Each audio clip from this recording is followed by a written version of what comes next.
सभी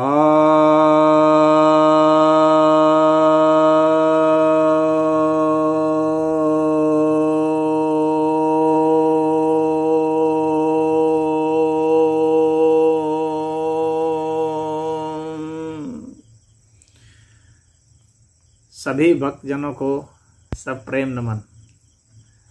भक्तों, आज मैं आपको नारद भक्ति सूत्र के अष्टम अनुवाक के 58वें सूत्र के ऊपर प्रवचन करने जा रहा हूँ।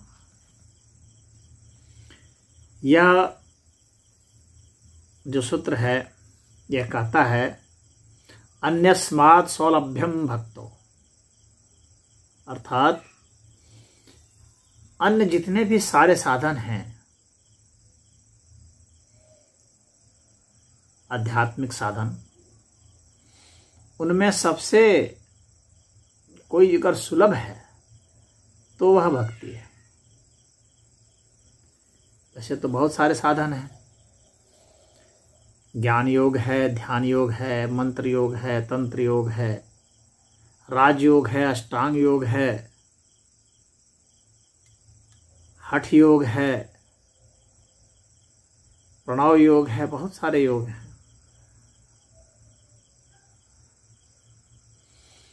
संन्यास योग है, कर्म योग है, इतने इतने सारे योग हैं। इन सभी के माध्यम से हम ईश्वर तत्व को जानते हैं और किसी भी अन्य साधन से कोई भी पहुंच सकता है। भगवान ने गीता में बहुत सारे साधन बताए हैं, परंतु भक्ति योग को श्रेष्ठ नहीं बताया है बल्कि सुलभ भी बताया है। यहाँ भी नारद कह रहे हैं कि भक्ति, पहले नारद ने कहा था कि भक्ति श्रेष्ठ है, अब यहाँ पर नारद जी कह रहे हैं कि भक्ति सुलभ है। सुलभ है यानी सबके लिए है। हमारे पास बुद्धि हो सकता है ज़्यादा हो या हो सकता है कि नहीं ज़्यादा हो सकता है हम ज्ञान मार्ग के लायक हों या नहीं हो सकता है। हमारे पास उतनी प्रखर बुद्धि नहीं हो, उतनी विश्लेषण क्षमता नहीं हो, उतना बैकग्राउंड नहीं हो नॉलेज का, उतना अध्ययन नहीं हो, स्वाध्याय नहीं हो, उतना सत्संग नहीं किया हो, तो ज्ञान योग में हम हो सकता है प्रवृत्त नहीं हो पाए, हम उतना समझ नहीं पाए बातों को। हो सकता है हमारा शरीर उतना सशक्त नहीं हो, हमारे अंग प्रत्यंग उतने अच्छे नहीं हो, हम अष्टांग योग न कर पाए। हो सकता है कि हमारी एकाग्रता उतनी अच्छी नहीं हो, हमारी विलक्षणता उतनी नहीं हो, हम उतना ध्यान नहीं किसी पर रख पाते हैं, हमारा मन इधर उधर कई दिशा में भटकता है, तो हम ध्यान योगी नहीं हो सकेंगे।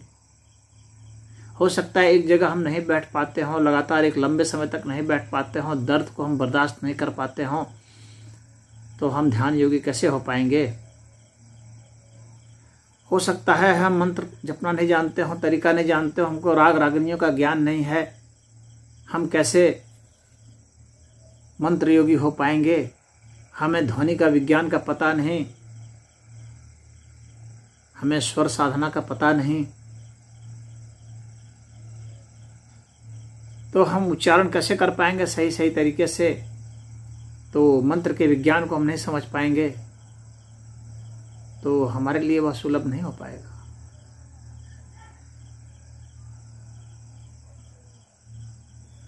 हो सकता है हम पढ़े लिखे नहीं हों, हम सत्संग नहीं समझते हों, तो हम स्वाध्याय योग कैसे कर पाएंगे।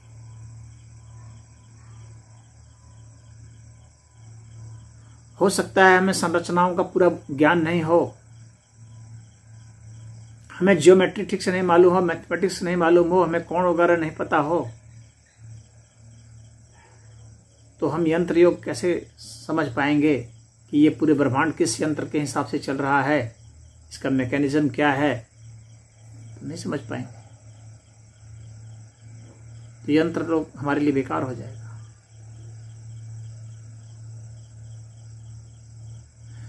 हो सकता है हम उतने कर्मठी नहीं हों, हमारे में कर्म की उतनी क्षमता नहीं है, हम कुछ भी कर पाने में असमर्थ हैं, तो क्या सकाम क्या निष्काम हम नहीं कर पाएंगे, हम तो दिव्यांग हैं, विकलांग हैं। तो कर्मयोग हमारे लिए कैसे होगा?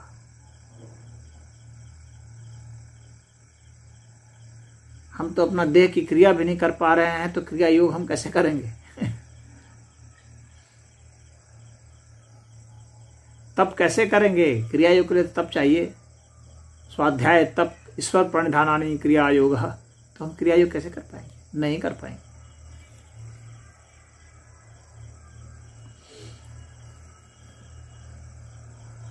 तो क्रिया योग, कर्म योग, मनोयोग, ज्ञान योग, ध्यान योग, राजयोग, अष्टांग योग, सारे योग व्यर्थ होते जा रहे हैं, क्योंकि सबके लिए सुलभ नहीं हो पा रहे हैं। कुछ विशेष लोगों के पता नहीं किनके इनके अच्छे संस्कार हैं तो उनके लिए हो रहे हैं, लेकिन एक भक्ति है वो सबके लिए सुलभ है, क्योंकि भावना सब में है। और भावना, भक्ति में भावना ही तो चाहिए। प्रेम सब में उमड़ता है, हर प्राणी में प्रेम उमड़ता है। चींटी हो, हाथी हो, मगरमच्छ हो, वनस्पति हो, सभी प्रेम में मिलते हैं। सबके भीतर प्रीत स्वयं उत्पन्न होती है, बस उसे अर्पित करना है। और वह भी अगर हमारा प्रेम प्रखर है तो अपने आप ही अर्पित भी होता है। हम विकलांग हो, दिव्यांग हो, मजबूत हो, से कोई फर्क नहीं पड़ता है। ज्ञानी हो, बलवान हो या नहीं बलवान हो, ध्यानी हो नहीं हो, प्रेम सब में है। प्रेम से ही जीवन है। इसीलिए प्रेम हर प्रकार के योगों में सुलभ है।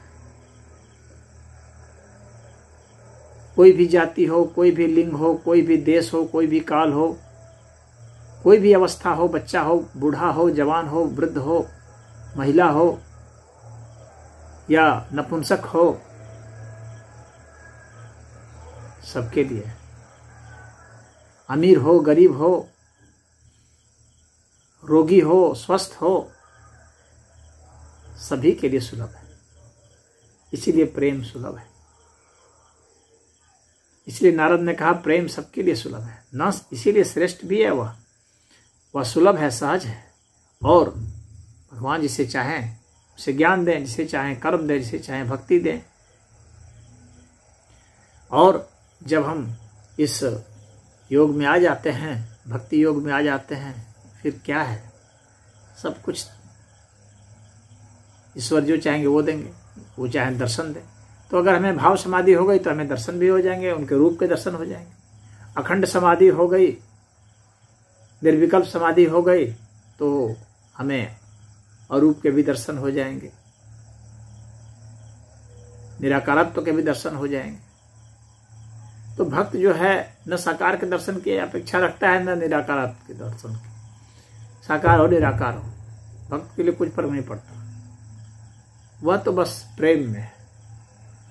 वह तो भगवान की तरफ से है कि वो अपना रूप दिखाएंगे कि अपना निराकार तत्व दिखाएंगे। वह तो उनकी इच्छा है। तो भगवान चाहे तो ज्ञान दें, चाहे तो ध्यान दें, चाहे जो दें। इसीलिए भक्ति सुलभ है। इसीलिए कोई तप करने नहीं जानता है, कोई मंत्र नहीं जानता है, कोई वेद पढ़ने नहीं जानता है, कोई कहीं का है, कोई कहीं का है, कोई फर्क नहीं पड़ता। भारत का है, इंग्लैंड का है, जापान का है, जर्मनी का है, कोई फर्क नहीं पड़ता। इसलिए यह जो है सबके लिए सुलभ है।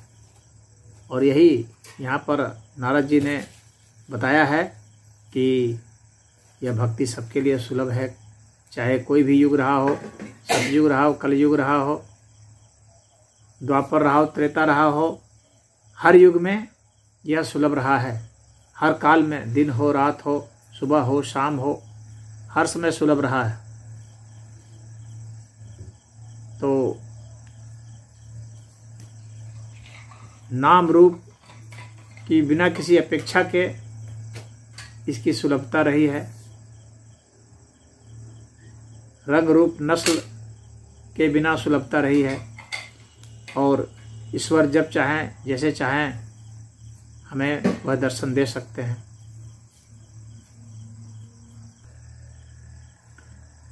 तो यहाँ पर भक्ति मार्ग में चूँकि सभी के लिए यह सुलभ है, किसी भी उम्र देश काल के लिए, तो इसीलिए नारद जी ने इसे सर्व सुलभ बताया है। हर काल में सुलभ है, यहाँ तक कि स्वप्न में भी। स्वप्न में भी हम भगवान को समर्पित हो सकते हैं या हर चीज़ कर सकते हैं। जागृत में तो कर ही सकते हैं, स्वप्न में भी कर सकते हैं।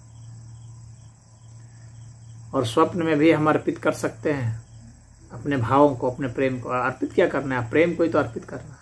और प्रेम जो स्वतः स्फुरित हुआ रहता है, हर एक व्यक्ति में स्फुरित होता है। उस प्रेम को जब हम किसी कुपात्र को, किसी सांसारिक वस्तुओं चीज़ों को देते हैं, तब वह भक्ति के रूप में नहीं रह जाता है, तब वह काम और वासना में चला जाता है, उसमें बह जाता है। अगर हम किसी वस्तु के प्रति कामनाग्रस्त हो जाते हैं, व्यक्ति के प्रति कामनाग्रस्त हो जाते हैं, तो वहाँ पर हमारा एक यह पतन हो जाता है। हमारे भीतर जो प्रेम उत्पन्न होता है, उस प्रेम का हम पतन कर देते हैं। उसको किसी वस्तु, यश, नाम, प्रतिष्ठा, धन, दौलत, ऐश्वर्य या किसी भोग की प्राप्ति में लगा देने पर। यदि वही प्रेम हम इस अनंत अस्तित्व को समर्पित करते रहें, प्रभु को समर्पित करते रहें, तो वह भक्ति के रूप में हमारे सामने आ जाता है। और फिर हमारे लिए किसी प्रकार की कोई कामना नहीं रह जाती, कोई वासना नहीं रह जाती, कुछ भी चाहत नहीं रह जाती। बस इतना ही है कि जो भी प्रेम उत्पन्न होता है, जो भी अन्न ग्रहण करते हैं, प्रभु नाम से अन्न ग्रहण करेंगे, जो भी प्रेम उत्पन्न होगा हम समर्पित करेंगे, और यह मैनीफोल्ड होता चला जाता है।